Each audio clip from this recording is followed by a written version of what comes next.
बोलिए श्री राधे गोविंद सरकार की, श्री वृंदावन बिहारी लाल की, श्री सद्गुरुदेव भगवान की, गौ माता की, सत्य सनातन धर्म की जय जय श्री राधे, जय जय श्री राधे, जय जय श्री राधे।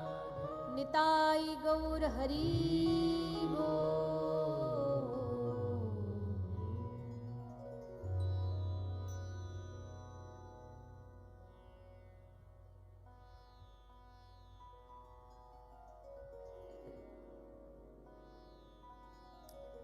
एक बार सभी दोनों हाथ उठा के बोलेंगे जय श्री राधे, जय श्री राधे, जय श्री राधे। आइए चित्सार सिंधु सर्वस्व भगवान श्री राधे गोविंद के चरण कमलों का ध्यान करते हुए सभी भगवत कथा में प्रवेश करें।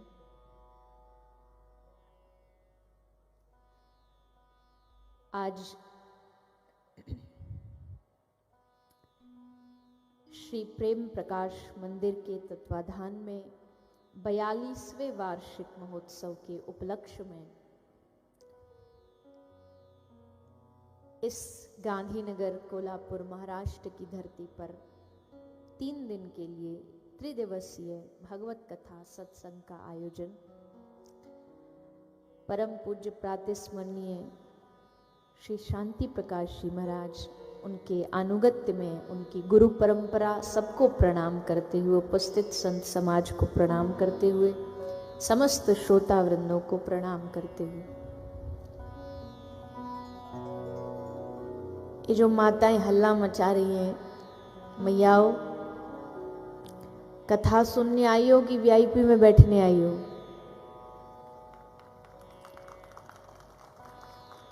क्यों इतनी भगदड़ मचा रखी है? जहाँ स्थान मिले मैया बैठ जाओ, आवाज सुन लो, टीवी पे देख लो, कहीं स्थान मिले, अब व्यवस्था मत करो। अभी गांधीनगर को YouTube चैनल के माध्यम से पूरा विश्व देख रहा है, मैया क्यों नाक कटवाती हो? सबसे प्रार्थना, माताएं बैठ जाइए। एक ही बात है, यहां भी वही आनंद आएगा, वहां भी वही आनंद आएगा। बैठ के शांति से श्रवण करो। बड़ी प्रसन्नता का विषय है। महाराष्ट्र की भूमि हमारे हृदय के बहुत करीब है और उसका मूल कारण है भगवान श्री पांडुरंगा, श्री पंढरीनाथ। उन्हीं भगवान पंढरीनाथ की भूमि पर हमको हृदय से बहुत बहुत प्रेम है और इतना हृदय में प्रेम होने के बाद भी ये दुर्भाग्य कह लीजिए या कुछ भी कह लीजिए, हमें अभी दर्शन का अवसर नहीं मिला। पर हम चाह रहे हैं कि इस बार कोल्हापुर की यात्रा में ये छूटा हुआ काम भी कर ही दें कि हम भगवान के दर्शन, पंढरीनाथ का आशीर्वाद प्राप्त। यद्यपि लगता तो ऐसा है कि न जाने कितनी बार उन्हें दर्शन किया है भक्तों के चरित्रों को पढ़ करके। महाराष्ट्र की धरती को प्रणाम करते हुए हम इस 3 दिन के सत्संग में प्रयास करेंगे कि जितने भी महाराष्ट्र के भगवान के प्यारे प्यारे भक्त हुए, लाडले भक्त हुए हैं, हम उन पर भी बीच बीच में थोड़ा प्रसंग रखें। भगवान श्री ज्ञानदेव, श्री नामदेव, तुकाराम, न जाने इस भूमि ने इस भक्ति साम्राज्य को कितने रत्न दिए हैं, कितने अद्भुत भक्ति के खजाने दिए हैं। और उसी भूमि पर हमको आप सबकी कृपा से 3 दिन के लिए भगवत कथा गाने का अवसर प्राप्त हो रहा है। ये हमारा भी परम सौभाग्य है। आप सबने हमें अवसर दिया कि हम यहाँ बैठ कर के भगवान की लीला चिंतन कर पाएं। प्रयास करेंगे। हमें कल जब आप सब लेने आए, फिर मंदिर महाराज श्री का सानिध्य दर्शन सब प्राप्त हुआ। हमने कल ही बोल दिया था कि जब आरंभ ऐसा है, प्रारंभ ऐसा है, आगाज ऐसा है, तो अंजाम कैसा होगा।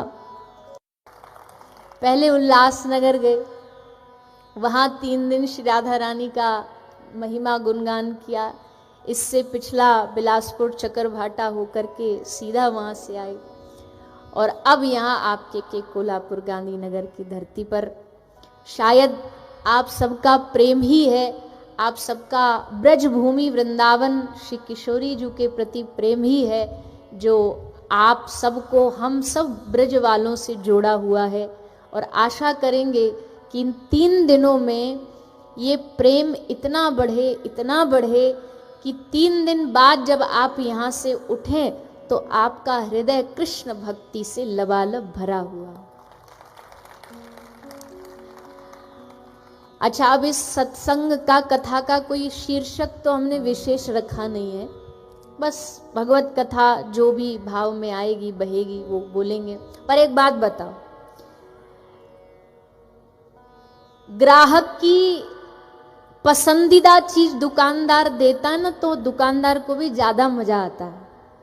अब वैसे ना तो आप यहाँ ग्राहक हो ना हम दुकानदार हैं, पर एक उदाहरण दे रहे हैं कि पसंदीदा चीज मिल जाए और ग्राहक एकदम दिल से खुश होके जाए तो उसे भी लगता है कि हाँ।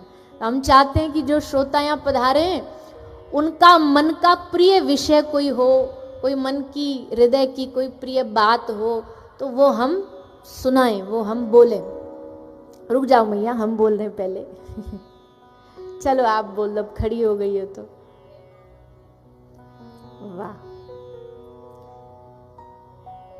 हम विनोद में एक बात कहते हैं, आप सबसे भी कहते, देखो 3 दिन है तो आप सबके पास 3 ऑप्शन है।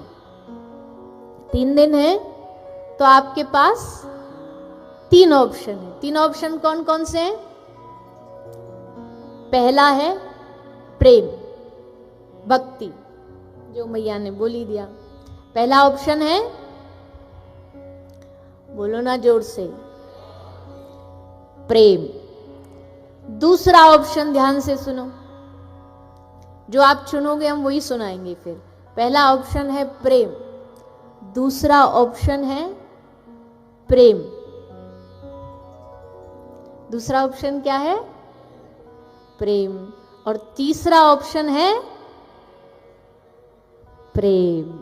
तो समझ जाओ कि आपके पास कोई भी ऑप्शन नहीं है। सुनाएंगे तो हम अपने मन का ही, और उसमें भी वही सुनाएंगे जो हमारे ब्रज में बहता है, हवा में बहता है, जमुना के जल में बहता है, कदम की डालियों में बहता है। वो है ब्रज का प्रेम, वो है ब्रज की भक्ति। भक्ति से अच्छा विषय बताइए क्या हो सकता है जीवन में? प्रेम से अच्छा विषय क्या हो सकता है जीवन में?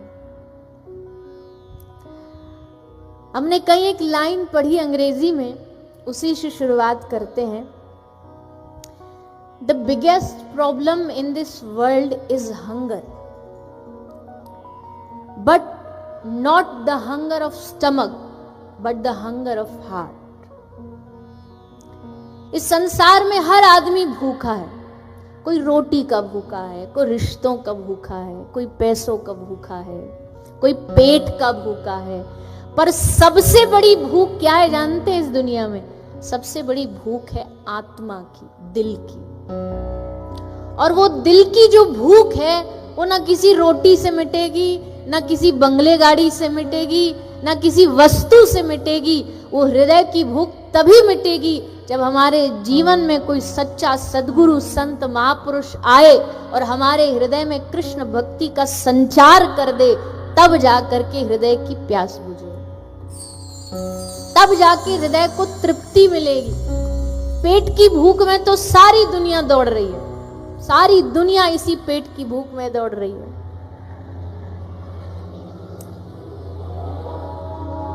लेकिन सबसे बड़ी जो भूख है वो है हृदय की भूख, दिल की भूख। क्योंकि पेट की भूख अगर भरने से तृप्ति हो जाती तो दिन में हम कितना माल खाते हैं, हृदय तृप्त हुआ कभी? अब ये वैरायटी खा ली, अब वो वैरायटी खा ली, अब ऐसा खा लिया, वैसा खा लिया, पर हृदय तृप्त हुआ उससे कभी? कभी नहीं। क्यों? क्योंकि हृदय की भूख सबसे बड़ी भूख है, आत्मा की भूख सबसे बड़ी भूख है। और इस भागदौड़ भरे जीवन में हम शरीर को भोजन तो दे देते हैं, पर हम समय समय पर अपनी आत्मा को भोजन देना भूल जाते हैं, अपने हृदय को भोजन देना भूल जाते हैं। लेकिन ये जो आगे आने वाले 3 दिन हैं, इन 3 दिनों में आपकी आत्मा को भोजन यहां कराया जाएगा, उसकी तृप्ति कराई जाएगी। आत्मा की तृप्ति भगवान नाम से ही हो सकती है, और दूसरा कोई रास्ता नहीं।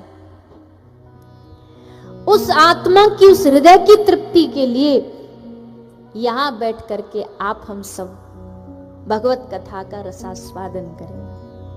अब ऐसा तो नहीं आप सब कोई नए सत्संगी हो, है कोई ऐसा जो नए नए अभी एडमिशन लिया हो इस सत्संग में? हमें तो लगता है सब पुराने हैं। इस शहर पर गुरुओं की कृपा बहुत है, जितना हमने कल और आज में देखा है। और हमारे पूज्य महाराज श्री भी, हमको भी दर्शन मिला उल्लासनगर में, बड़े सरल हैं, बड़े सहज हैं और बड़ा प्यार दुलार देते हैं जब भी उल्लासनगर जाना होता है। तो गुरुओं की कृपा तो है, आप सबको सत्संग का रंग तो लगा रखा है भगवत कृपा से। अब उस रंग को और गहरा करना, और कैसे करना? बोले धोबिया धोए चाहे सारी उमरिया, पर शाम पिया मोरी रंग दे चुनरिया। ऐसा रंग जाए कि धोबी घसता घसता बावरा हो जाए पर रंग ही ना उतरे। भक्ति का रंग ऐसा चढ़ जाए, प्रेम का रंग ऐसा चढ़ जाए।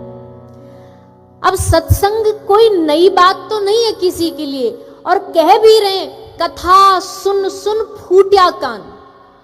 इतनी कथा सुन ली कि कान फूट गए, फिर भी कोई हृदय में बदलाव नहीं आया। ये भाव लोग इस चौपाई का बताते हैं, कथा सुन सुन फूटिया कान। कथा सुन के भी कुछ नहीं आया इनको जीवन में, पर हम कहते हैं ना, इसका दूसरा अर्थ समझो। ये सुनो, कथा सुन सुन फूटिया कान। जैसे कोई नई पंखड़ी अंकुरित होती है ना, जैसे चना फूटा, जैसे कोई बीज अंकुरित हुआ, वैसे ही इसमें कहा है कथा सुन सुन फूटिया कान। यहाँ कथा सुनकर के कान में एक बीज हृदय में जाएगा, और वो बीज धीरे धीरे करके पौधा बनेगा, पौधा वृक्ष बनेगा, वृक्ष विशाल रूप लेगा, और फिर उसी विशाल वृक्ष पर कृष्ण प्राप्ति का फल हमें प्राप्त होगा। कृष्ण प्राप्ति का फल इस कथा का उद्देश्य है। बताओ, कथा का कोई और उद्देश्य हो तो हमें बता दो। कथा का उद्देश्य आगे बैठना तो नहीं है, कथा का उद्देश्य फोटो पे दिखना तो नहीं है, कथा का उद्देश्य, अब पहला दिन है, हम ज्यादा नहीं बोलेंगे, कभी कभी ज्यादा बोल जाते हैं, पर कथा का उद्देश्य चप्पल चोरी ना हो ये तो नहीं है कि संग में थैला लेकर के आए।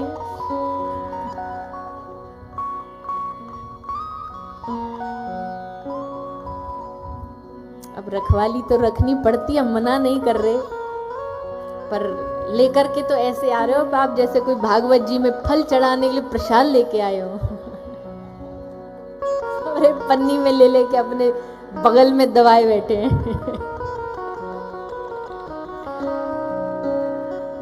चलो बढ़िया भी है, कम से कम आपको तसल्ली रहेगी, तो ध्यान वहां तो नहीं रहेगा, कम से कम कथा में तो रहेगा। नहीं तो तुमेव माता छपिता तो में गई तो नहीं, हाँ ठीक है वही है।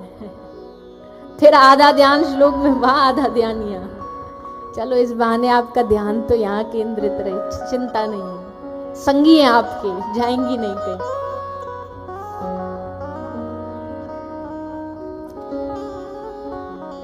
कथा का उद्देश्य कोई नाम कमाना तो नहीं है, कथा का उद्देश्य कृष्ण प्राप्ति का फल मिल जाए, कृष्ण प्राप्ति का फल। और अगर कृष्ण ना भी मिले, कृष्ण ना भी मिले तो भी कोई चिंता नहीं है, पर उनसे मिलने के लिए मन मचल उठे, ये कथा का सच्चा फल।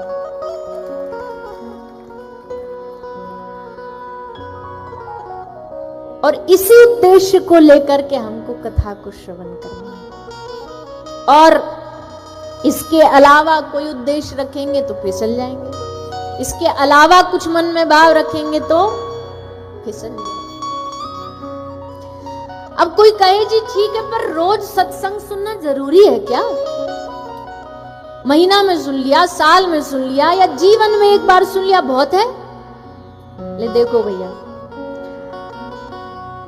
भोजन रोज करते हो, बर्तन रोज मांजते हो, कपड़ा रोज धोते हो, शरीर रोज शुद्ध करते हो, मोबाइल रोज चलाते हो, टीवी रोज देखते हो।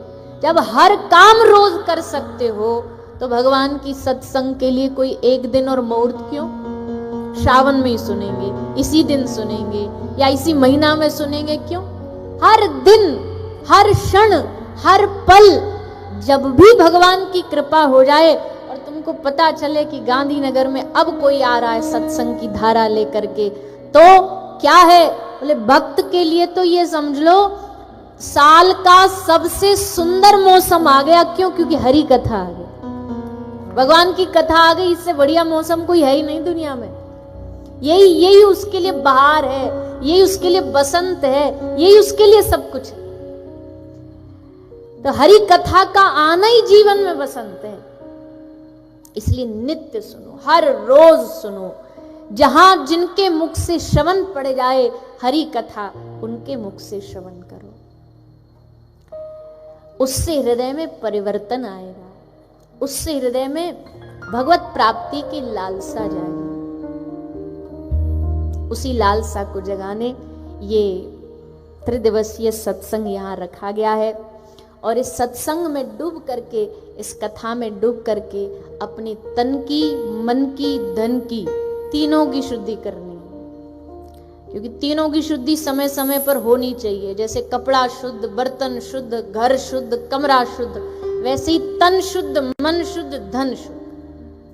तन की शुद्धि होती है स्नान से, धन की शुद्धि होती है दान से, और मन की शुद्धि होती है भगवान के नाम से, सत्संग से, कथा से। तो आप और यहाँ जितने भी लोग पधारे हो, ये सब क्या शुद्ध करने आए? मन को शुद्ध करने आए हैं। मन की शुद्धि होते ही अब बादल के कारण सूरज दिखाई नहीं देता है। बादल ढक दिया इसलिए सूरज ढक गया, पर सूरज नहीं है ऐसा थोड़ी है। हमारे मन में कृष्ण प्रेम नहीं है ऐसा नहीं है। आज भी जब दिल घबराता है ना, तो सबसे पहले कौन याद आता है? बोलिए ना। ठोकर लगी तो क्या बोलेंगे? अरे राम मर गया। उस मरने में भी राम ही आता है।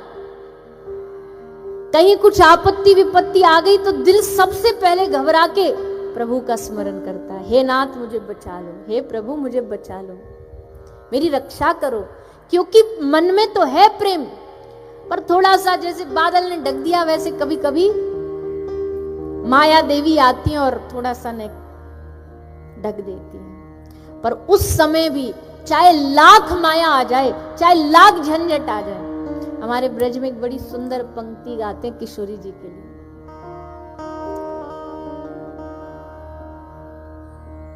संभव है झंझटों में मैं तुमको भूल जाऊं। संभव है झंझटों में मैं तुमको भूल जाऊं। बहुत आसान है। माया आती है तो लग जाते हैं, बहुत धन आ गया तो लग जाते हैं, लेकिन ऐसे समय में भी हे किशोरी जी हम पर एक कृपा करना। मेरी श्यामा कहीं तुम भी मुझको ना भुला देना। मेरी श्यामा मुझे तुम भी मुझको न भुला देना। श्यामा जो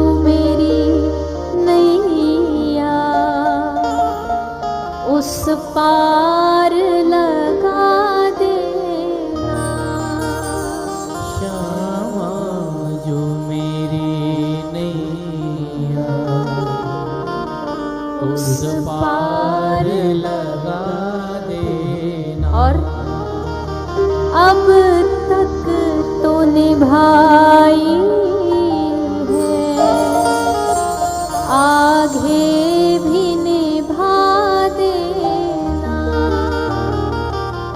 अब तक तो निभाई है,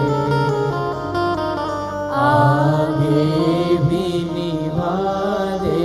और क्या प्रार्थना है हे प्यारी जी, माया बड़ी बलवान है, ये किसी को नहीं छोड़ती।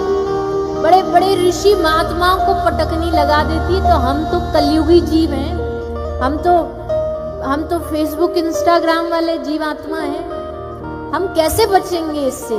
पर बचाएगी आपकी कृपा। छल बल के साथ माया घेरे जो मुझे आकर,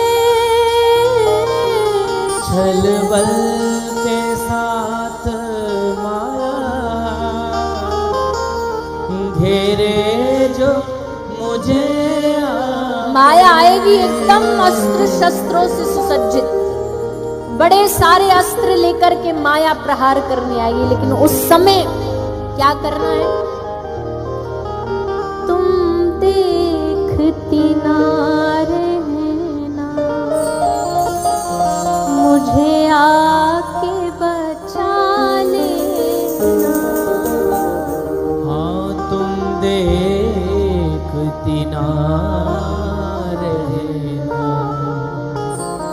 मुझे आके बचा लेना। श्यामा जो मेरी नैया उस पार लगा देना। श्यामा जो मेरे नहीं, जब माया हमको पकड़ेगी हे प्यारी जी, उस पार लगा हम आपके पीछे खड़े होंगे, आप हमारी आगे खड़ी होंगी, हम आपके पीछे खड़े खड़े आपके सहारे आपके बल पर अड़के रहेंगे कि हे माया अगर हिम्मत है तो छू के देखा, हमारी किशोरी जी हमारे संग है, हमारे ठाकुर जी हमारे संग है, हमारी गुरु की कृपा हमारे संग है। अगर ये हमारे संग है तो माया भी भैया। स्वामी नामाचार्य हरिदास ठाकुर, श्री हरिदास ठाकुर के पास माया आई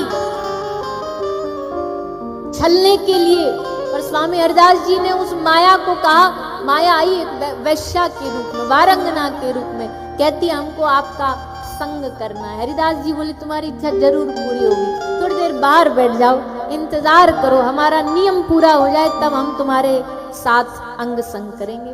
बैठ गई, बोल नियम जब पूरा होगा तब आएंगे। नियम पूरा हुआ संध्या का, और संध्या का नियम पूरा हुआ, मान लीजिए रात को 8 बजे, 8 बज के 1 मिनट पे दूसरे दिन का नियम फिर चालू हो गया। फिर श्री हरिदास ठाकुर ने कहा वारंगना देवी आज का नियम पूरा हो जाए, फिर कल करेंगे।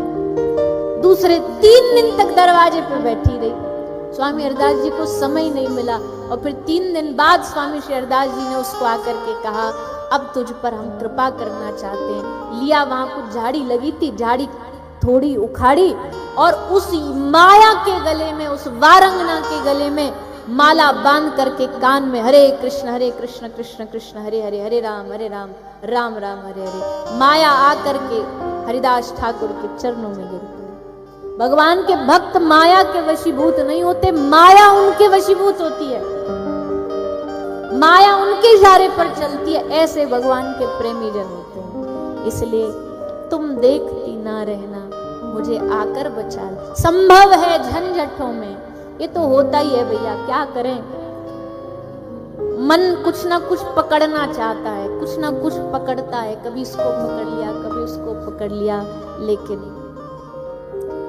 मेरी श्यामा कहीं तुम भी मुझको ना भुला दे। हम भुला दें बात बन जाएगी, पर तुम भुला दो ये नहीं काम चलेगा। जैसे मेला में जाते ना, पहले के जमाने में बच्चे मेले में जाते थे तो जो दादाजी होते थे वो बालक का उंगली खुद पकड़ करके बालक पकड़ता था उंगली तो दादाजी कहते ना तू मत पकड़। क्यों?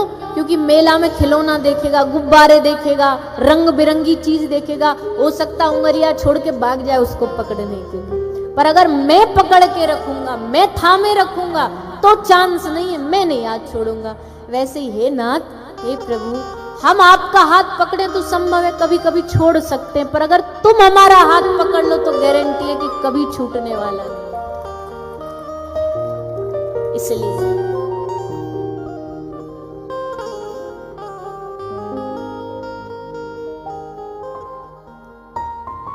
मैंने तेरे हाथ में दे दी जीवन डोर,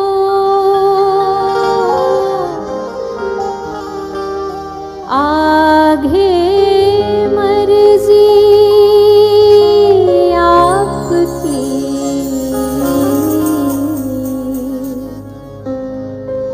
ले जाओ जिस ओर, आगे मर्जी आपकी,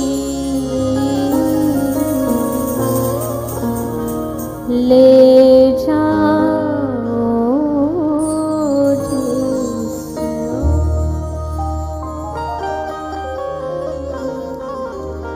अब एक बड़ी बात ध्यान से सुनो, तुमने अपना हाथ भगवान के हाथ में दे दिया,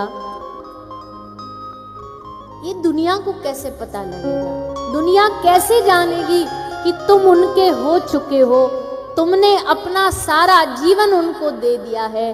बोले देखो भैया, जैसे संसार में कोई महिला मांग में सिंदूर भर ले, मंगलसूत्र धारण कर ले तो समझ आता इसका कोई पति है, वैसे ही जिस वैष्णव भक्त के माथे पर तुमको चंदन और गले में तुलसी माला दिख जाए, समझ लेना इसका जगत पति है। इसका पति नहीं है, इसका जगत पति है। सारे संसार का जो पति है वो उसका पति है, जगत पति है। तो माथे का चंदन, गले की माला इस बात का प्रमाण है कि हाथ पीले हो चुके हैं, अब कोई चांस नहीं, अब हाथ पीले हो गए, अब ये किसी के हो गए हैं, अब किसी ने इनको स्वीकार कर लिया है। इसलिए गले में कंठी धारण करते, नहीं तो हमको शौक थोड़ी है कि भाई ये कंठी वंठी क्यों दिखाते हैं, भक्ति तो दिल में, दिल ठीक है दिल में, पर ये कंठी इस बात का प्रमाण, हम विनोद में कहते, मजाक में कहते कि ये गले की पट्टा बेल्ट है। शहर में जो कुत्ते लावारिस घूमते ना, उनको तो नगर पालिका उठा के ले जाती है, पर जा कुत्ता के गले में बेल्ट और चेन होती है, मतलब ये लावारिस नहीं, इसका मालिक है। तो ये जितने भी अभी यहाँ कंठी माला वाले या चंदन तिलक छापे वाले बैठे होंगे ना, इसका मतलब है आप हम लावारिस नहीं है, हमारा मालिक है। और जिनके नहीं है हम कुछ नहीं बोलेंगे, पहला दिन है, नहीं बिगाड़ेंगे। समझदार को इशारा काफी है, और इतना इशारा काफी है कि कल आओ ना तो सबके गले में बेल्ट होनी चाहिए, सबके गले में पट्टा होना चाहिए। और कबीर बाबा कहते, कबीरा कुत्ता मैं राम का, मोती मेरा नाम, गले बिच डोरी प्रेम की, वो जित खींचे उत जाऊं। समर्पण में एक सबसे अच्छी बात होती कि अपनी कोई इच्छा नहीं होती, सेवक की अपनी कोई रुचि नहीं होती, एक ही रुचि होती है, स्वामी की रुचि को प्रधानता देना। अगर स्वामी की रुचि है राइट तो राइट, लेफ्ट तो लेफ्ट, जहां ले जाएगा जाएंगे, जहां नाथ रख दोगे वहीं मैं रहूंगा, जहां ले चलोगे वहीं मैं चलूंगा। ना कोई उल्हाना, ना कोई अर्जी, कर लो करा लो जो तेरी मर्जी, सहाओगे जो भी खुशी से सहूंगा, जहां ले चलोगे वहीं मैं चलूंगा। गले बिच डोरी प्रेम की, वो जित खींचे उत जाऊंगा। यही भक्ति का मूल मंत्र है। भक्ति प्रेम की बात अगर हम करते हैं तो भक्ति का मूल मंत्र क्या है कि भैया उनकी रजा में, उनकी मर्जी में अपनी मर्जी मिला लेना, बस। फिर अब नैया उनके हवाले है, वो जहां लेकर के जाए, जिधर लेकर के जाए, उस ओर मुड़ देंगे, उस ओर चल देंगे। तो ये जो भाव है समर्पण का भाव कि अपने हाथ को उनके हाथ में सौंप देना, उनको दे देना, अब आगे जो चाहो आप इस खिलौने के साथ कर लो। ऐसी भक्ति ठाकुर जी को पसंद, जो भगवान को ऑर्डर देते हैं ना, जो भगवान को बताते हैं कि ऐसा प्रभु कर दो, वैसा कर दो, हमारे जीवन में ऐसा कर दो, ये ऑर्डर देने वाले भगवान को कभी पसंद नहीं आते। और आजकल ज्यादातर ऐसी भक्तों की गिनती ज्यादा है, ऐसी ज्यादा है। भगवान को समझाने वाले ज्यादा है, समझने वाले कम। भगवान को बताने वाले ज्यादा है, हमारे जीवन में ऐसा कर दो, हमारे जीवन में वैसा कर दो। पर हमें इन 3 दिनों में कोशिश करनी है, अब आगे कितना हो पाए वो तो हमको भी नहीं पता, पर कोशिश ये करनी है हमारी भक्ति कथा सुनकर के एकदम निष्काम बन जाए, एकदम निष्काम, किसी प्रकार की सकामता बचे ही ना हृदय में। भगवान से बोलो कि जो आप चाहो वो करो, जो आप चाहो वो करो। इस भक्ति का मजा ही अलग है। देखो ये बात एकदम सच्ची है, किसी के पास मांगने जाओगे ना तो सर झुका के जाना पड़ेगा। मांगने वाले की नजरें हमेशा झुकी होती हैं। और अगर नहीं मांगने जाओगे, मान लीजिए कोई दुनिया का बादशाह है, बड़ा राजा है, और उसके पास आप जाओ, सारी दुनिया कह रही हमें ये दे दे, हमें वो दे दे, आप जाओ और उस बादशाह से कहो हमें कुछ नहीं चाहिए, तुम्हें कुछ चाहिए तो बोलो, एकदम छाती तान के बोलो, वो भी बोले वाह कौन आया है ऐसा। वैसे ही ठाकुर जी के सामने सबरी दुनिया आ रही है, भगवान ये दे दो, भगवान वो दे दे, पर कोई एक भक्त गांधीनगर से जाके भगवान से कहे प्रभु तुमने तो बहुत दिया, अब मेरी बारी है, बोलो क्या चाहिए। भगवान भी सबको छोड़ के ना वही को देखेंगे, भाई तू कौन महात्मा आया है, ये कौन सी तोप आई है जो हमको कह रही है, क्या दे देगा तू, क्या है तेरे पास। बोले प्रभु कुछ नहीं है, देने लायक तो हमारे पास ना तो धन ना धान्य, क्योंकि देखो देना वास्तविकता में उसको कहते जो अपनी ओर से दिया जाए। अब किसी का दिया किसी को दे दोगे वो नहीं मान्यता मानी जाएगी, वो मान्यता नहीं है। तो भगवान का दिया सब कुछ है हमारे पास, अब उन्हीं को उनका देंगे तो क्या मजा रहा। तो फिर तू क्या देगा। बोले प्रभु मैं आपको दूंगा अपना कमाया हुआ। अपना क्या कमाया हमने सत्संग से, हमने आपके लिए प्रेम कमाया है, हम वो प्रेम देंगे आपको, हम वो देंगे। भगवान सामने आकर के अगर कहने मांगने लग जाए तो फिर तो भैया एक कथा हमें स्मरण आ रही है। हम ये देखो पंडाल ना एकदम खुला खुला है ना, कोई इसमें रोक टोक नहीं। हम बड़ी कम कथा करिए, कुछ ही करिए, रात्रि वाली एकाध, बड़ा आनंद आता है, अच्छी बढ़िया हवा चल रही है और इस हवा में हमको लगता है कि हर पल कहीं ना कहीं पंढरपुर से हवा बहती बहती यहां तक आ रही होगी, जरूर आ रही होगी। तो इसलिए हमको जैसे ही वो हवा छुएगी ना तो हमें पंडीनाथ का स्मरण होगा ही होगा। तो भगवान श्री विठल पंढरीनाथ के एक बड़े प्रिय भक्त हुए श्री नामदेव जी महाराज। श्री नामदेव जी महाराज भगवान के सामने दर्शन करने के लिए खड़े हैं, रोज जाते हैं दर्शन के लिए, खूब भगवान के सामने व्याकुल होते हैं, खूब रोते हैं। एक दिन भगवान व्याकुल थे, एक दिन भगवान पांडुरंगा थोड़े से चेहरे से उदास दिखाई दे रहे थे। और भैया हम तो बार बार कहते हैं जो मूर्ति है ना भगवान की, ये पल पल छिन छिन बदलती है, जिनमें भाव होता है उनको दिखाई देगा। आज भगवान रूठे हैं, आज भगवान रुष्ट हैं, आज ने ज्यादा एक्स्ट्रा खुश लग रहे हैं, आज लग रहा है कोई भक्त से मिलके आए इसलिए खुशी डबल है इनकी। तो चेहरे के एक्सप्रेशन चेंज होते हैं भगवान के, और भक्ति पढ़ सकता है सब कोई नहीं। तो नामदेव जी ने कहा प्रभु आज आप बड़े अपसेट से लग रहे हैं, क्या बात हो गई? तो पांडुरंगा बोले नामदेव जी को, नामा हमारो मन कर रहे हो मालपुआ खाने को। नामदेव जी बोले बस इतनी सी बात।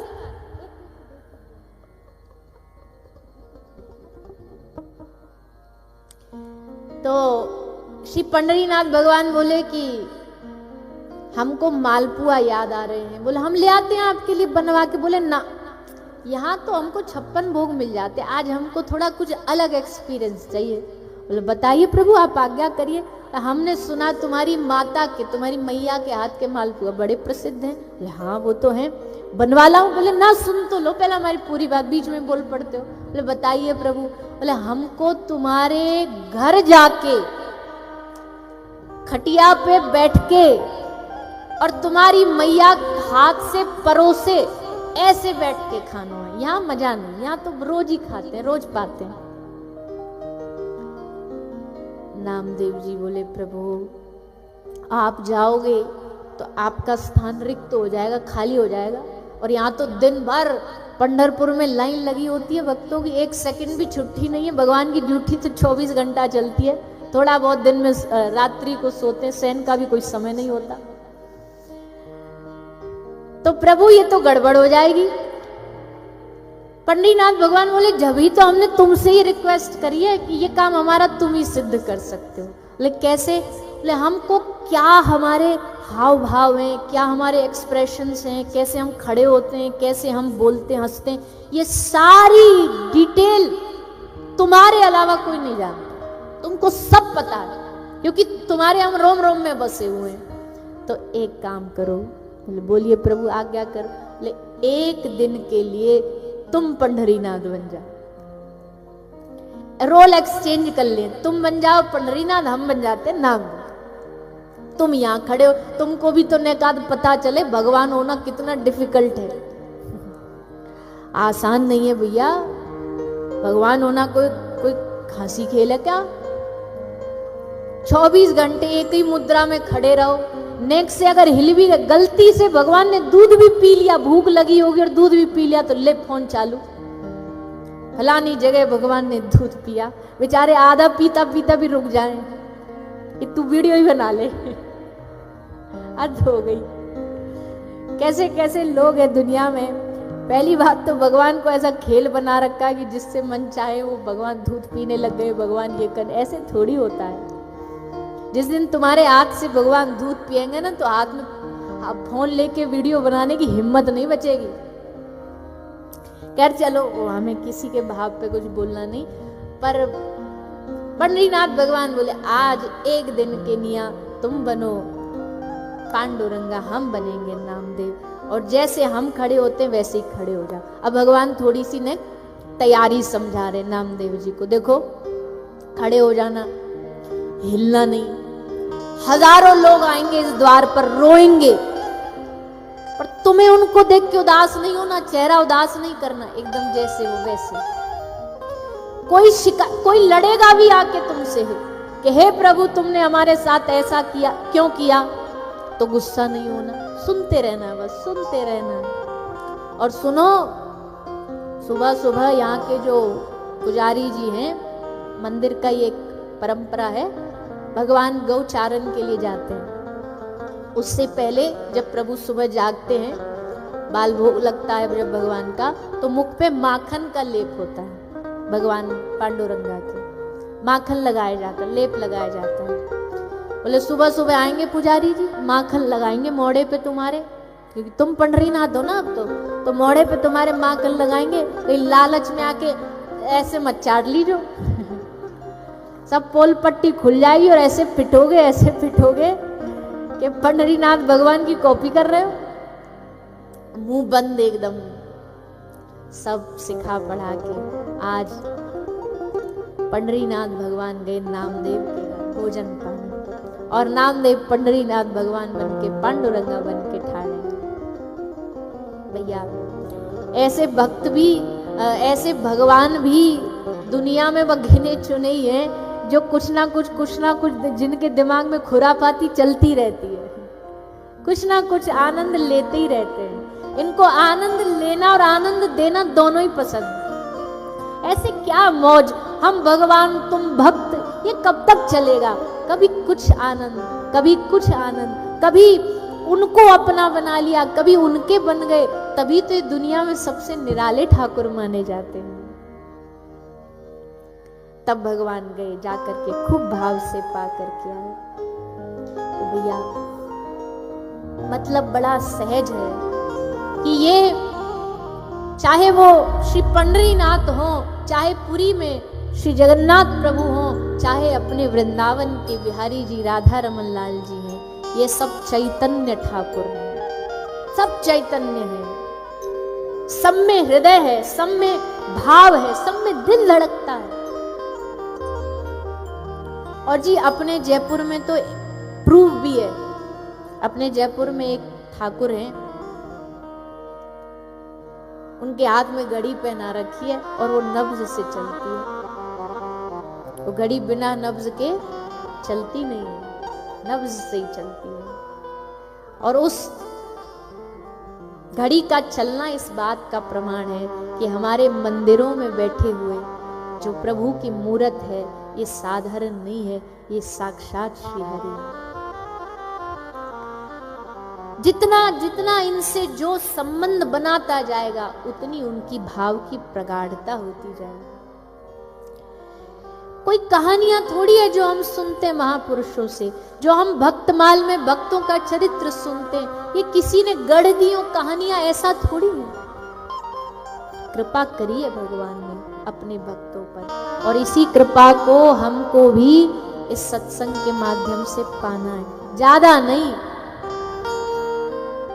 हमको नहीं पता कि 3 दिन क्या 3 जन्म भी लग सकते हैं ये कृपा पाने में, पर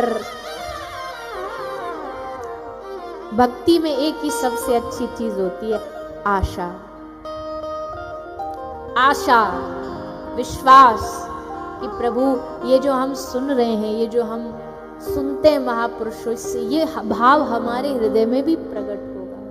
इस भाव को लेकर सुनो, हमारे हृदय की तृप्ति हो इस कथा से, इस सत्संग से। अन्यथा तो भैया सूरदास जी कहते हैं कि हर दिन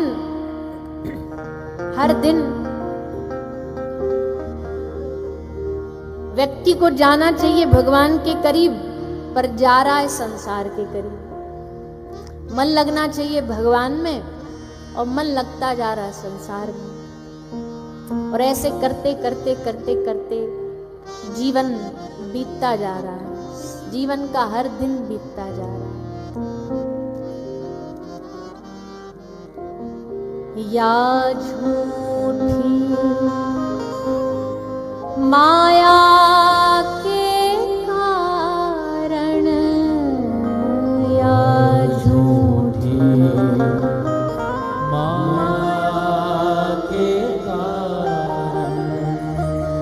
या झूठी माया के कारण, या झूठी माया के कारण, दो दृग अंध भयो भयो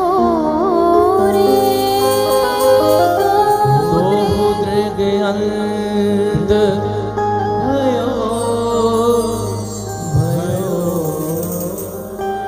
दो दृग अंध भयो भयो रे, दो दृग अंध भयो। सूरदास जी का बड़ा प्यारा भाव। इत उत देखत जन्म गयो, इत उत देखत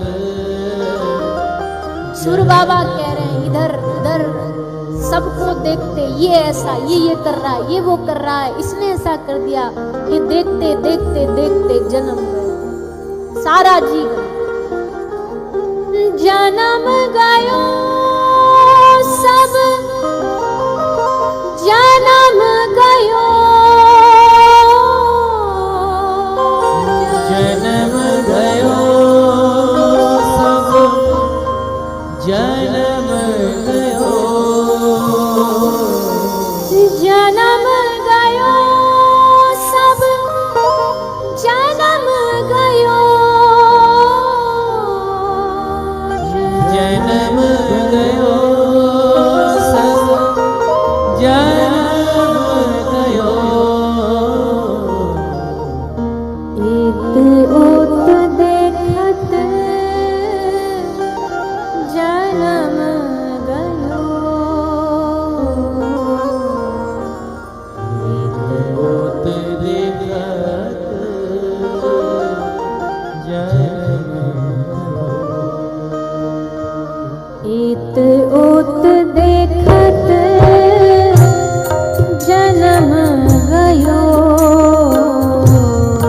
होत देखत जन्म ये संत महापुरुषों की दी गई चेतावनी, संत महापुरुषों के द्वारा सावधानी, भूल गए तो याद दिलाना है कि इधर उधर संसार की बुराइयां, लोगों की बुराइयां देखते देखते ही सारा जीवन जा रहा है।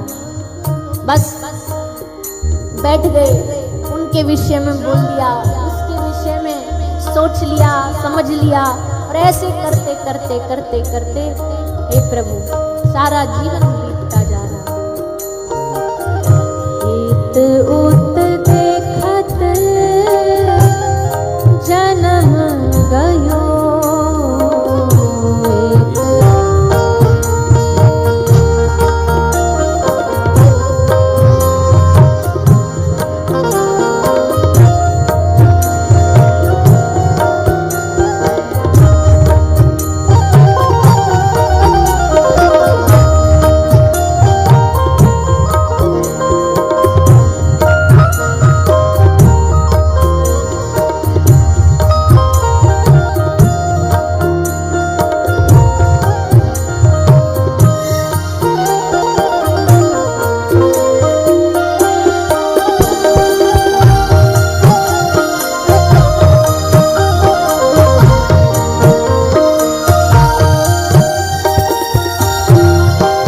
और इसमें सबसे बड़ा घाटे का सौदा क्या हुआ?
सूरदास जी का ये प्यारा भाव हम सबको जगाने के लिए, वे त्रिभुवन पति बिसर गए तो है सुमिरत क्यों ना रहो, और सूरदास कहे सब जग डूब्यो युग युग भगत तरयो।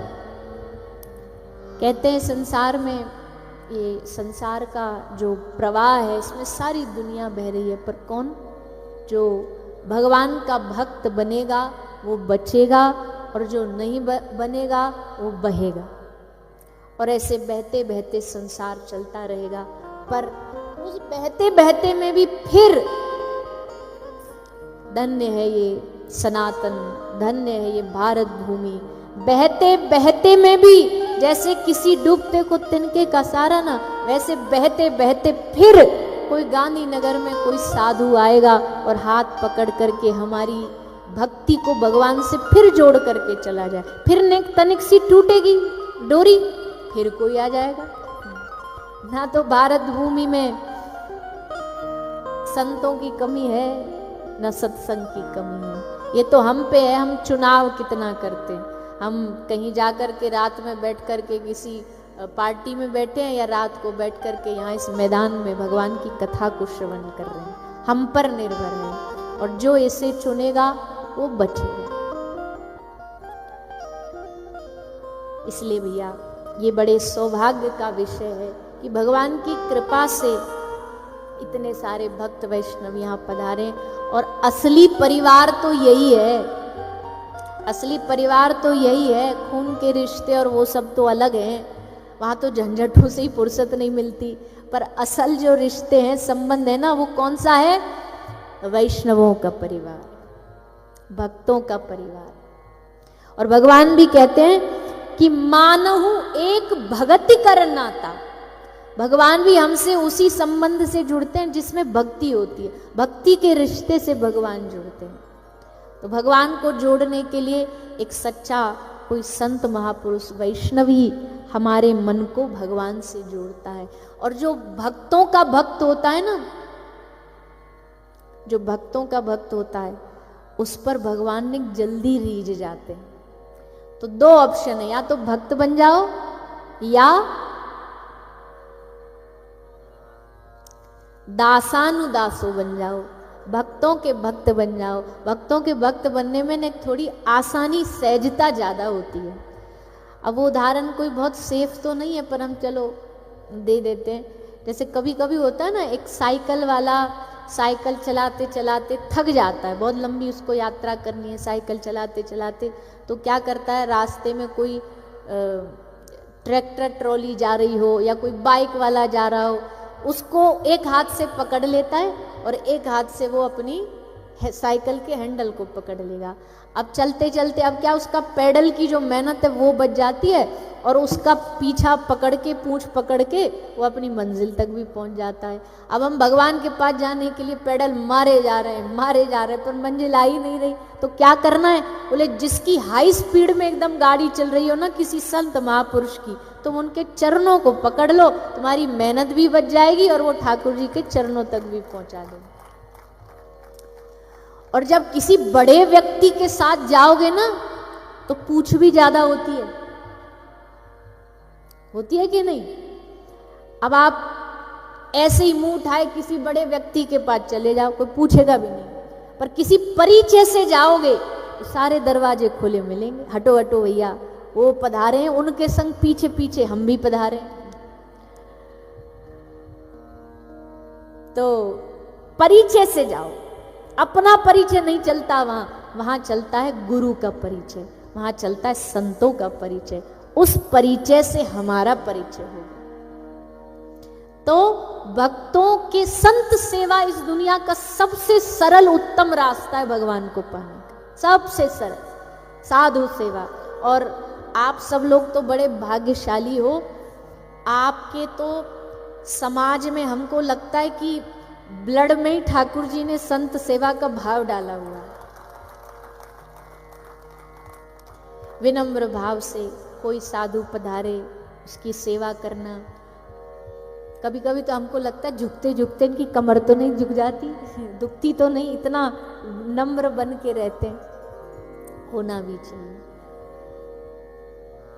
आज ही हमने एक साधु सेवा, वैसे विशेष भाव से नहीं, पर संत सेवा कितनी सूक्ष्म होती है। इसी महाराष्ट्र की भूमि पर एक परंपरा, बड़ी अद्भुत परंपरा, वारकरी।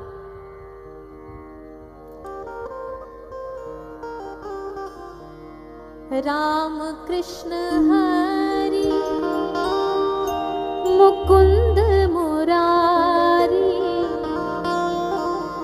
राम कृष्ण हरि मुकुंद मुरारी, पांडुरंगा पांडुरंगा पांडुरंगा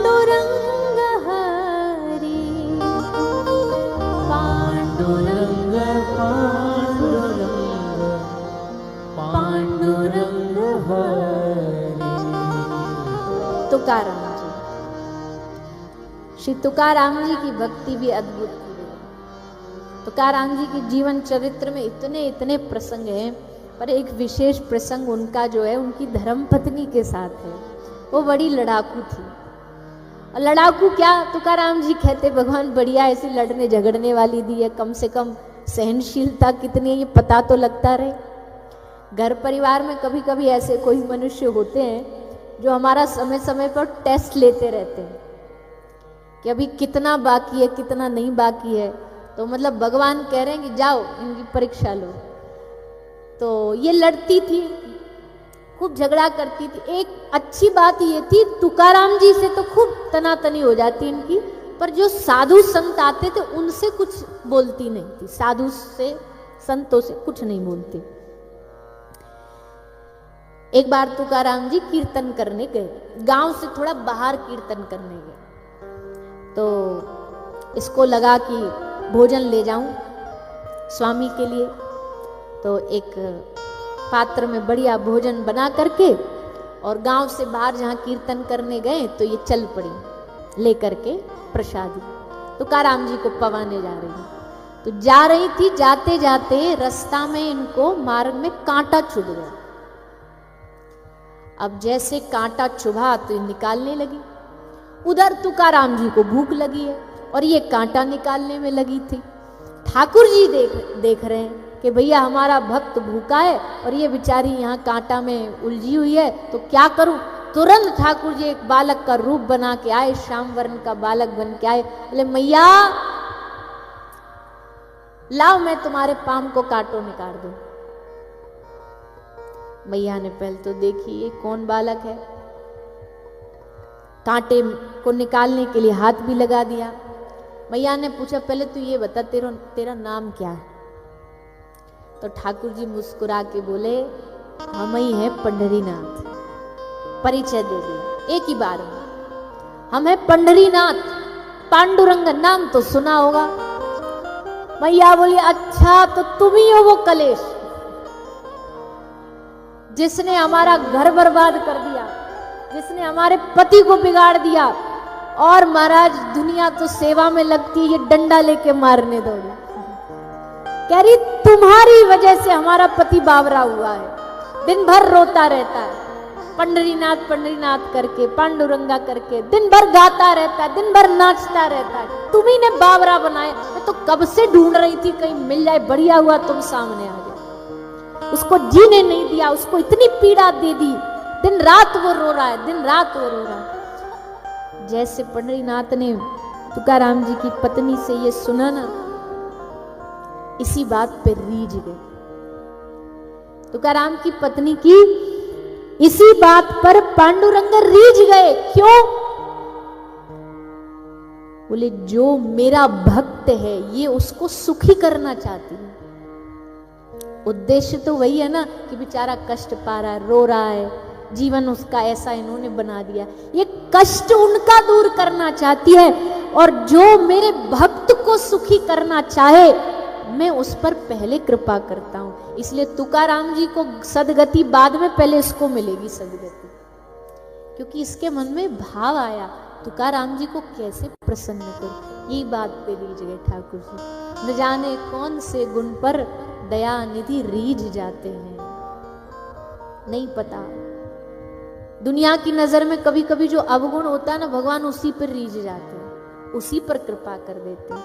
और कोई भक्त सेवा में रुचि रखे ना, भैया हम क्या करें, कोई संत आया है, कोई साधु आया है, इसकी प्रसन्नता के लिए हम क्या करें। संत प्रसन्नता, अरे भैया कह रहे हरि रूठे गुरु ठौर है, पर गुरु रूठे नहीं ठौर। हरि रूठ जाएंगे तो कोई संत कोई गुरु छुपा लेगा,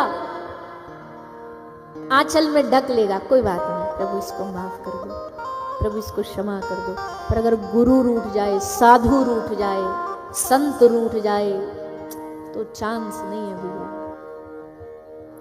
एक वृंदावन में एक संत हुए थे, उद्धव जी महाराज, एक बड़े अच्छे संत हुए श्री उद्धव जी महाराज। ये ठाकुर जी की नित्य सेवा करते थे, अर्चा सेवा करते थे।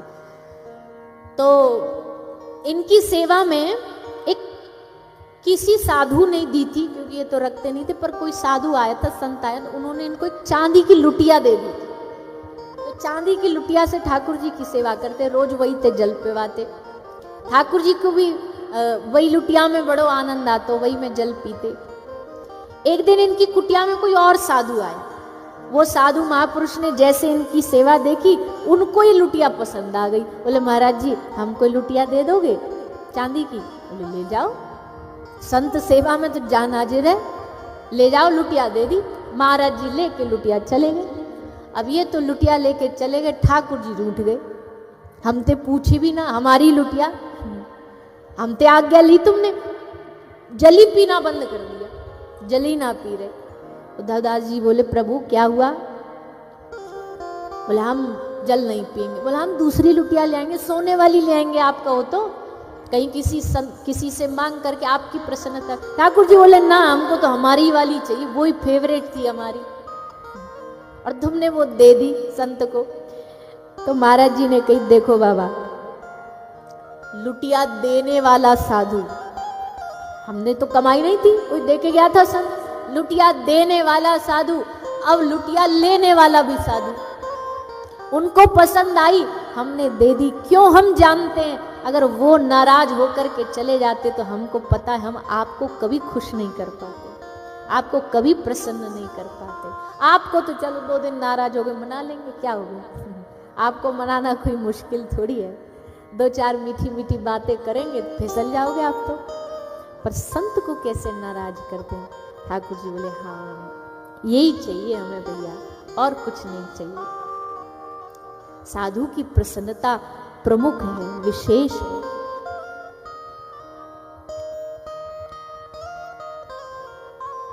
संत सेवा के लिए एकनाथ जी ने साधु सेवा के लिए अपने घर के चारपाई तक को तुड़वा करके उसमें ईंधन बना दिया।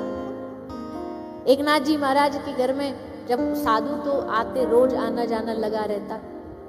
कुछ साधु संत आए, सर्दी का समय, साधुओं को गर्म जल चाहिए स्नान के लिए, नहाने के लिए, पीने के लिए, भोजन के लिए। अब ईंधन था नहीं, लकड़ी थी नहीं।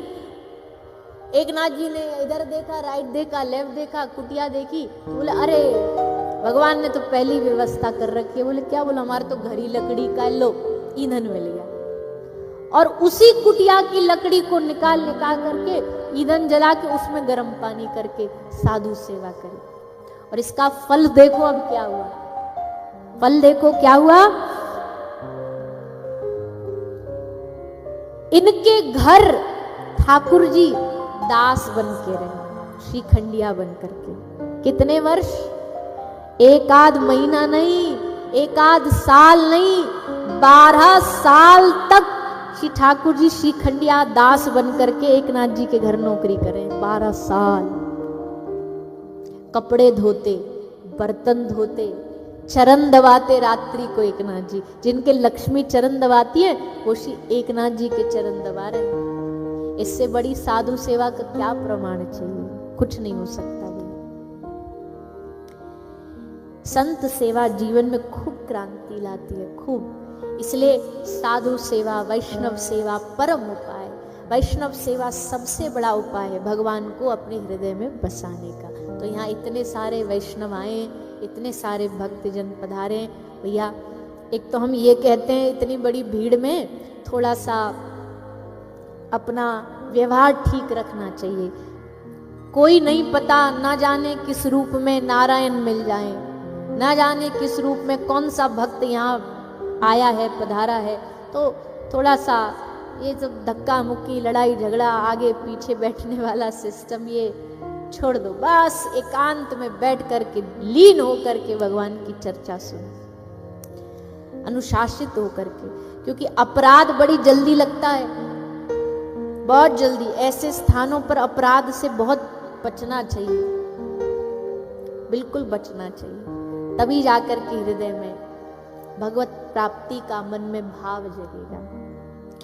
तो आइए हम सब आगे प्रसंग में बढ़े, पर उससे पूर्व एक छोटा सा भाव गाते हैं। क्योंकि आप सब लोग, हमको लगता है गाने में तो उत्तम है ही है,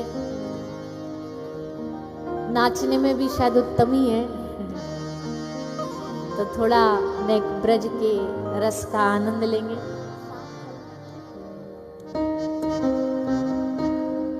एक बड़ा प्यारा सा भाव है ब्रज का, किशोरी जी का और श्याम सुंदर का, उसी भाव को सब गाते हुए आनंद लेते हैं।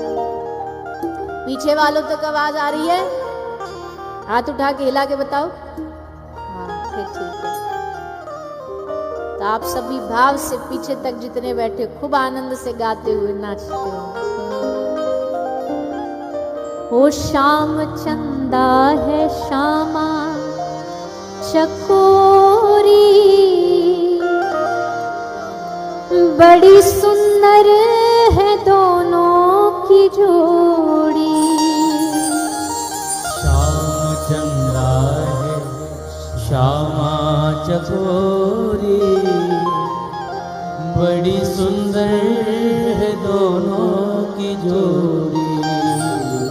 ओ बड़ी सुंदर है दोनों की जोड़ी। हाँ बड़ी सुंदर है दोनों की जोड़ी।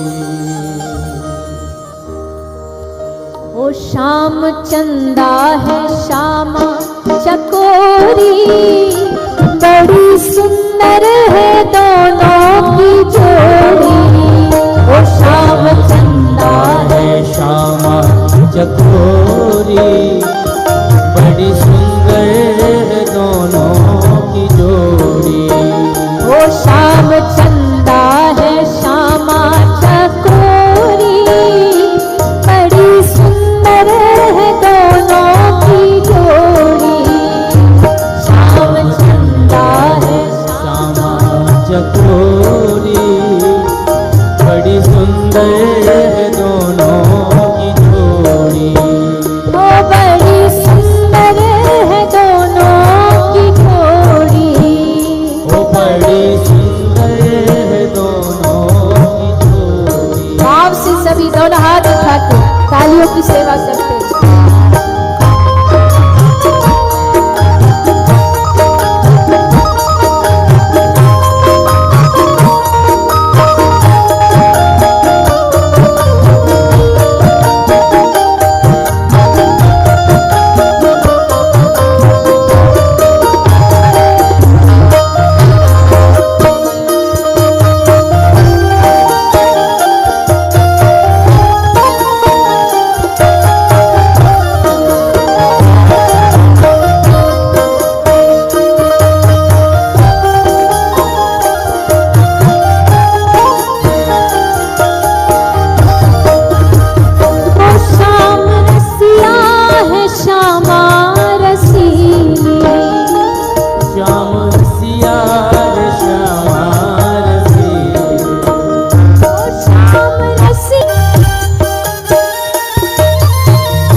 सब विराज जाओ, जल्दी जल्दी बैठ जाओ, जल्दी जल्दी बैठ जाओ।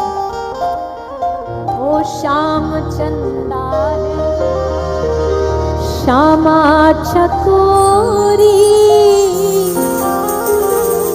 बड़ी सुंदर है दोनों की जोड़ी।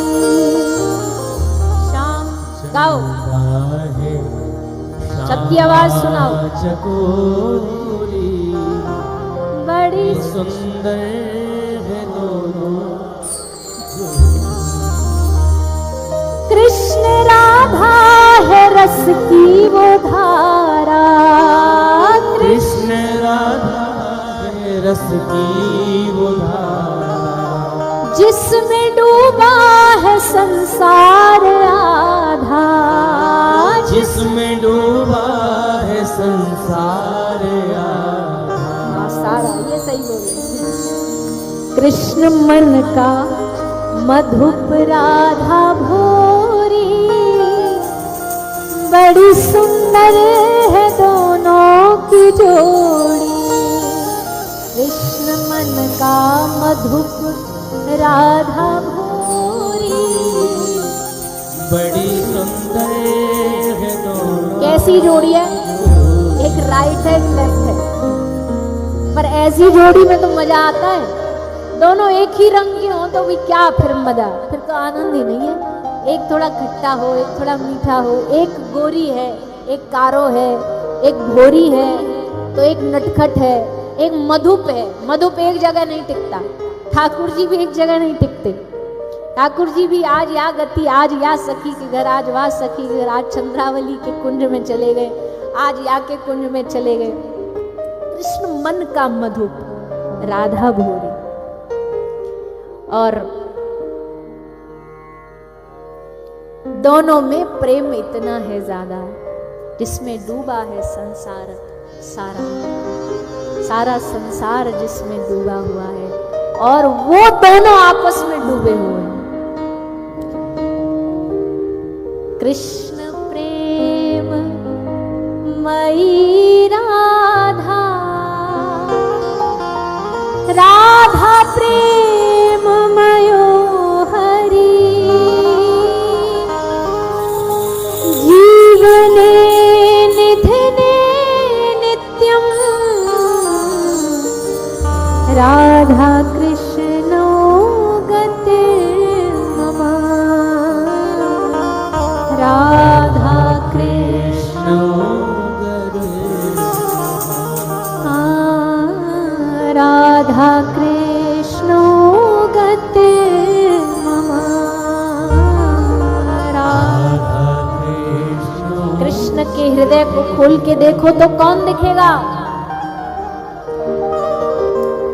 मैया तुम कैसी ढीले बैठी हो? कौन दिखेगा कृष्ण के हृदय में? श्री किशोरी जी। और किशोरी जी का हृदय खोल के देखो तो मुस्कुराते हुए श्याम सुंदर। कृष्ण चित्ते स्थिता राधा, राधा चित्ते स्थितो हरि,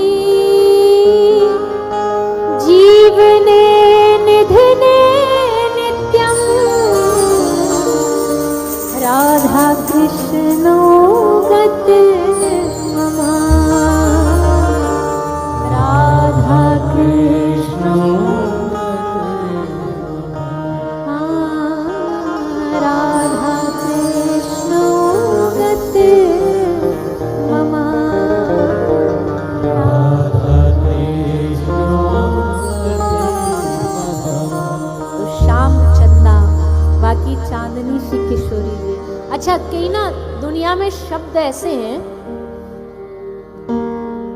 वो लगते दो हैं पर वो दो होते नहीं। जैसे सूर्य की किरण। अब किरण क्या है? सूर्य से ही प्रगति, अलग तो है नहीं। चांद की चांदनी, चांद है तभी चांदनी है, कोई अलग नहीं है दोनों में। वैसे ही श्री कृष्ण की प्रियाजू, लग रहे हैं कि दो हैं पर दो है नहीं। दोनों का स्वरूप एक ही है। और ये युगल जिसके हृदय में बैठ जाए ना भैया, आहा। और हमारे ब्रज में तो कहें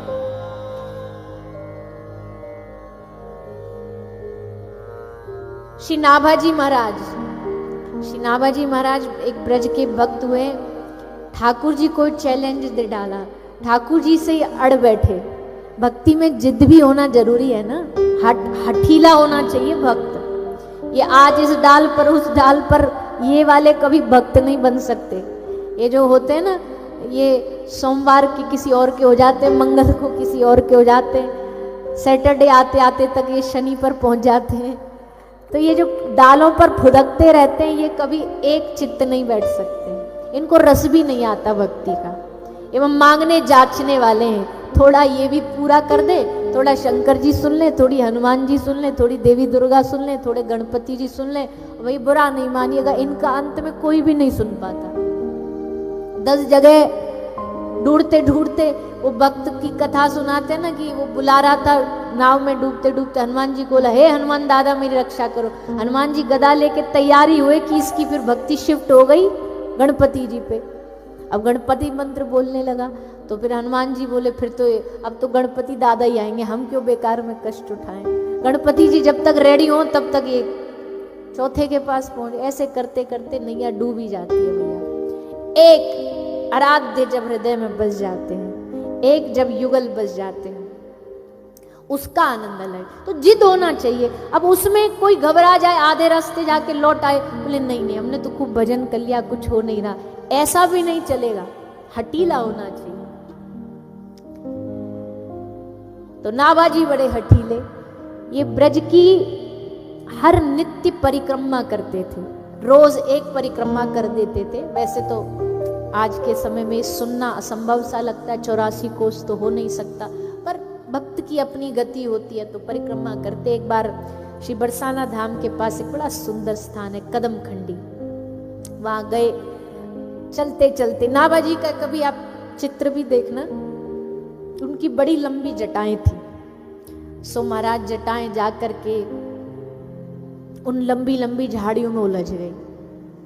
अब झाड़ियों में जटा उलझी, गांव वालों ने सुन लिया, बोले बाबा उलझ गए, बाबा की जटा उलझ गई। अब गांव ब्रज के गांव वाले तो ऐसे ही होते हैं, एकदम धुआंधार, बाबा उनको भी तू तड़ाक बोलते हैं, एकदम फर्राटेदार। ब्रज में कोई संत भी आ जाए ना तो बोलेंगे ए बाबा काले को बता। वहां कोई जी और महाराज नहीं चलता, वहां सीधा एकदम धुआंधार, तू बाबा कहाँ से आयो है। कई मैया तो ऐसा बोलती है ना महाराज जी को कि बस पूछो नहीं, बाबा तू बाबा जी कैसे बनो यो बता, तेरे घर में कोई कमी का। तो अपनी मैया बाबा की याद ना आवेगा। एक हमारे ब्रज में एक बाबा सुनाते थे, बोले हम एक मैया घर गए, मैया बोली बाबा चाय पिएगो, बाबा बोले हम ना पीवे मैया, हम चाय नहीं पीते।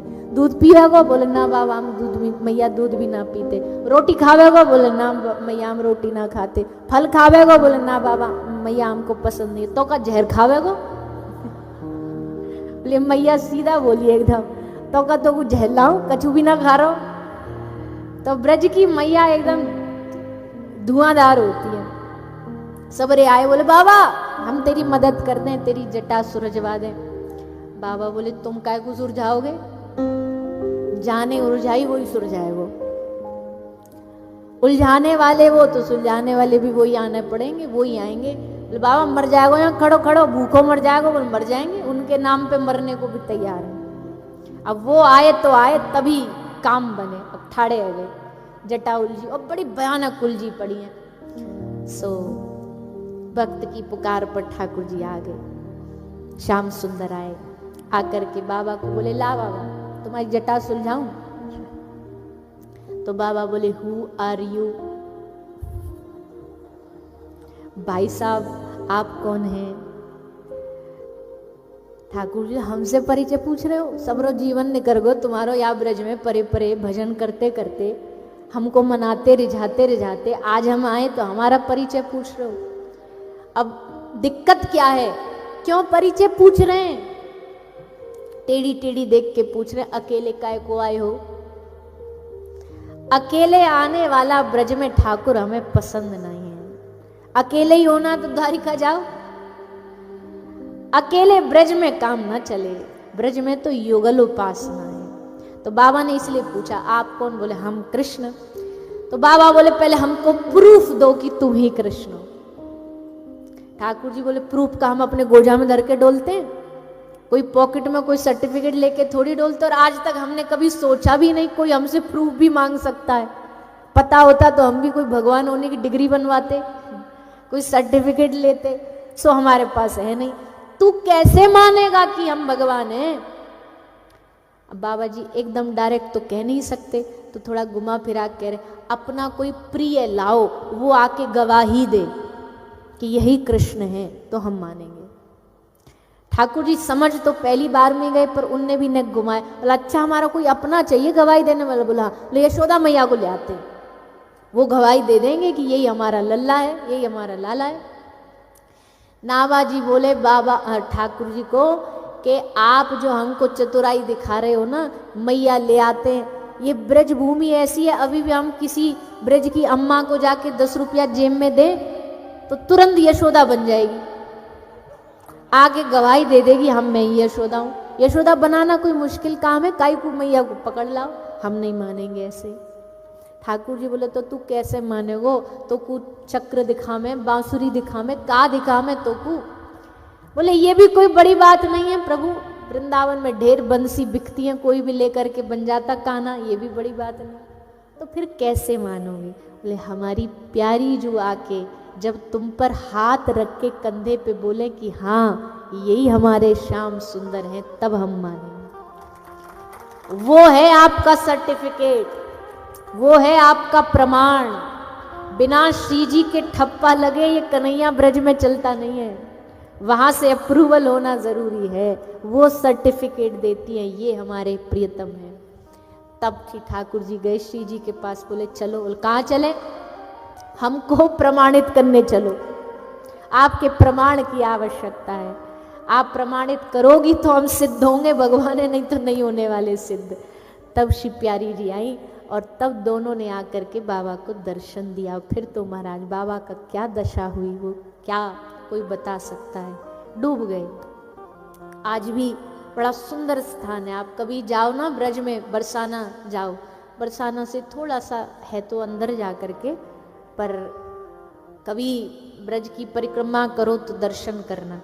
रास मंडप बना हुआ है बहुत सुंदर, एकदम जंगल है, आज भी जंगल है। उस समय तो पता नहीं क्या ही होता होगा, भयानक जंगल है। वो बाबा का चित्र लगा है, मूर्ति बनी है, सुलझाते हुए जटा, दोनों मिलके प्रिया प्रीतम जटा सुलझा रहे हैं।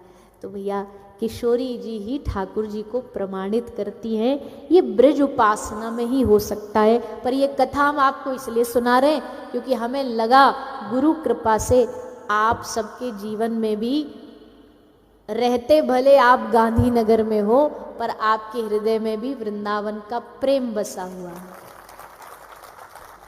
और ये गुरु कृपा से ही होता, नहीं तो कहाँ वृंदावन, कहाँ ये कोल्हापुर महाराष्ट्र।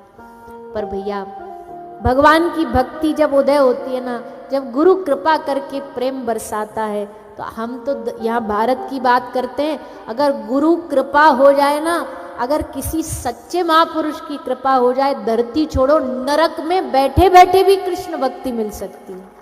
वो उनके भीतर ये ताकत होती है कि वो हृदय में कृष्ण भक्ति को प्रकट कर सकते हैं। तो इसलिए हमने ये भाव सुनाने का सामर्थ्य किया कि आप सब उस भाव को समझेंगे।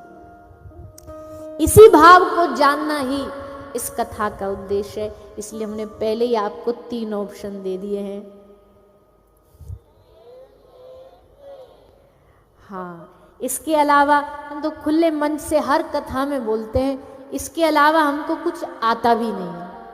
अगर कोई हमसे इसके अलावा कहे भी कि भाई आप कोई और वेद की पुराण, हम कई लोग हमसे पूछते हैं ले देवी पुराण कर दोगे, जब नवरात्रि आती है तो खूब फोन आते हैं, पूछिए देवी पुराण की कथा का। भैया हमारे बस की बात है नहीं, कुछ अपराध भी हो जाएंगे, कोशिश भी करें धक्का लगा के तो अपराध भी हो जाएंगे। और शिव पुराण महापुराण कर देते हैं, क्योंकि होता है सबके भाव है, सब हैं ऐसे कई जो समय समय पर उत्सव के अनुसार प्रसंग बोल देते हैं, पर हमारा तो हर प्रसंग में एक ही प्रसंग है, कृष्ण और श्री राधा रानी। अब चाहे कोई भी उत्सव हो, आएंगे बीच में यही दोनों, और यही हमारी वाणी पर भगवत कृपा से विराजमान है, और हमें जानना भी नहीं है कुछ और। हमारे गुरुदेव कहते थे, कृष्ण जाना जगत जाना, कृष्ण नहीं जाना तो कुछ नहीं जाना। उनको जानना आसान नहीं है, पर उनसे प्रेम करना, जानना तो कोई नहीं जान पाता है, पर उनसे प्रेम हो जाए बस, इसके अलावा और चाहिए क्या, और इसके अलावा बोले क्या, इसके अलावा महिमा गाएं किसकी। गोपी कहती है, हृदय माही आन गढ़ो।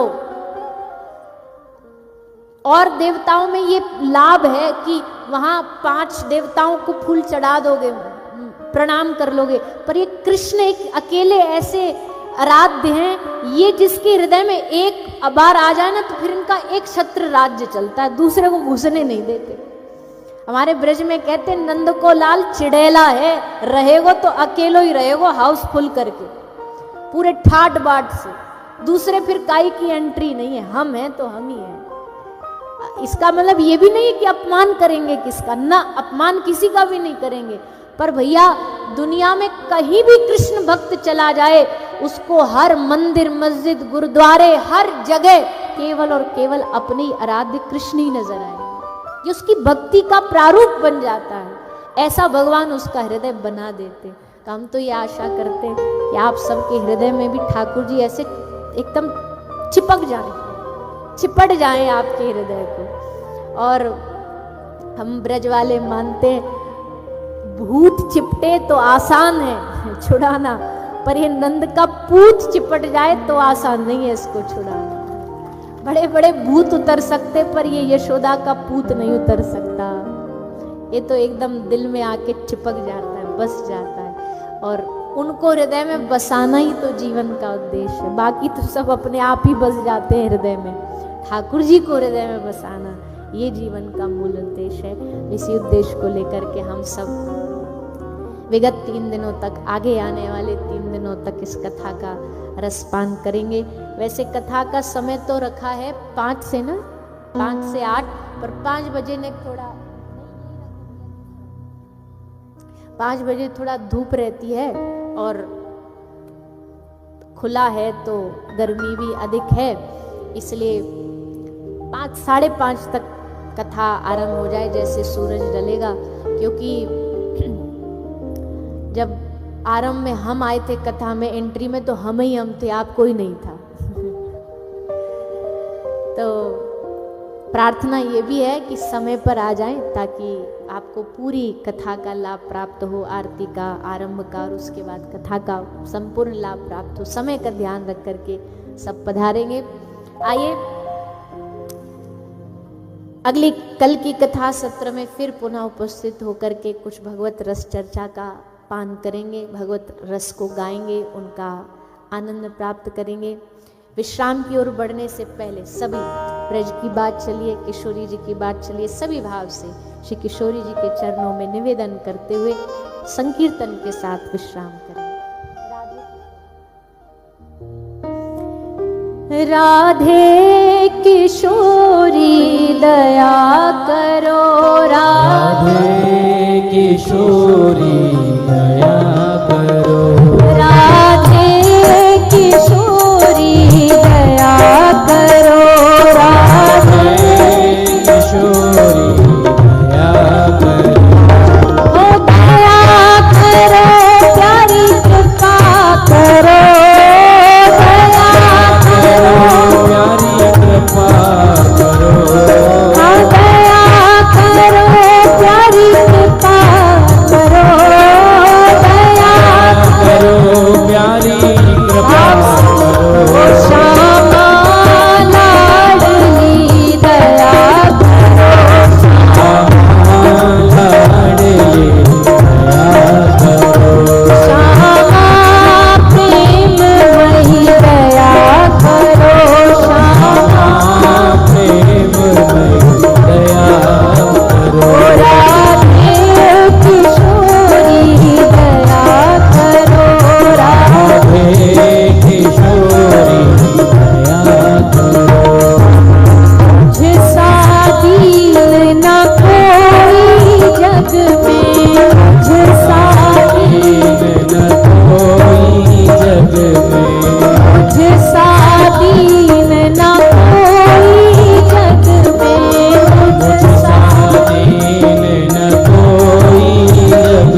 उनके रख रखाव की सारी व्यवस्था बिल्कुल निःशुल्क की जाती है।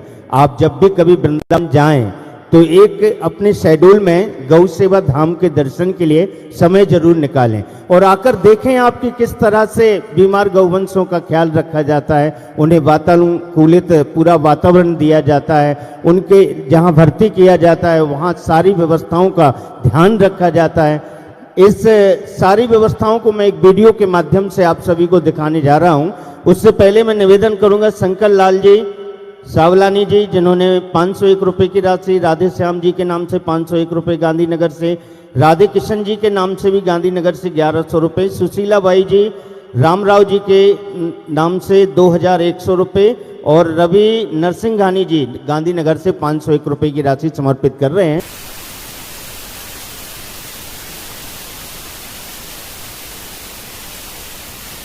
आपको गौ सेवा